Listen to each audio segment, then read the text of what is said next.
જય દ્વારકાધીશ બધા મિત્રોને। અત્યાર સુધી તો હું વિડીયોની અંદર કોઈને કોમેડી કરતો હશું, ક્યારેક હું વિડીયો અમારા કોઈ દાન પુણ્યના કે કોઈ બાળકોને ખુશ કરવાના। આજે તમને બધાને બે હાથ જોડીને એક મારી વિનંતી સાથે કહું છું કે મારો વિડીયો પૂરો જોવો અને તમને યોગ્ય લાગે તો આ વિડીયોને શેર કરો। કે હું એક એવા વ્યક્તિને ઘરે આવ્યો છું કે જે વ્યક્તિને ખરેખર જિંદગીની અંદર અત્યારના સમય પ્રમાણે બહુ મોટામાં મોટી તકલીફ હોય ને એવી તકલીફ કહી શકાય કે એમને બંને દીકરી છે, ઈશિતા અને દિવ્યા। એ બંને થેલેસેમિયા મેજર નામની બીમારીથી પીડિત છે અને હિંમતભાઈની પરિસ્થિતિ એવી છે કે અત્યાર સુધી પોતે મજૂરી કરી અને કામ કરી અને દીકરીઓનું ભરણ પોષણ તથા એમના ઘરનાનું ભરણ પોષણ કરતા હતા।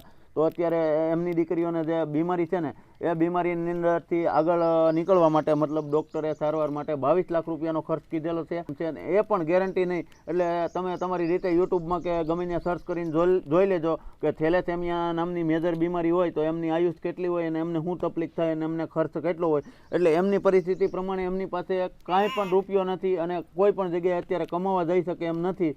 તો આ દીકરીઓ માટે મારે કોઈ એમના મોબાઈલ નંબર નાખીને એમનું સ્કેનર નાખીને મદદ માટે વિડીયો નથી બનાવતો।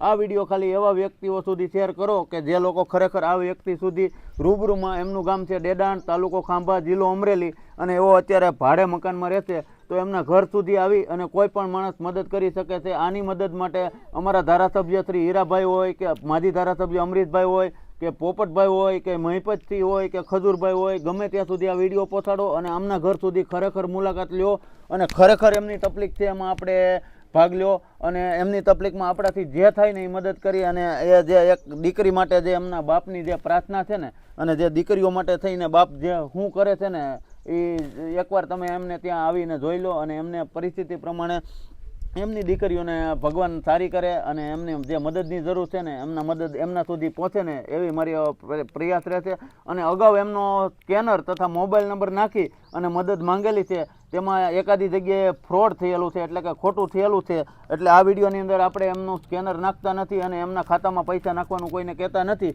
રૂબરૂ જ તમે એકવાર એમને તમારાથી જે પણ મોટા વ્યક્તિ હોય ને જેનાથી જે આ મદદ થઈ શકે એમને એ એમના ઘર સુધી રૂબરૂ મુલાકાત લે। ડેડાણ ગામની અંદર રહેશે, ગમે એને પૂછશો એટલે તમને એમનું સરનામું મળી જશે અને એ ભાઈનો મોબાઈલ નંબર આપું છું જેથી કરીને તમે એમનો કોન્ટેક્ટ કરી શકો છો। જય દ્વારકાધીશ।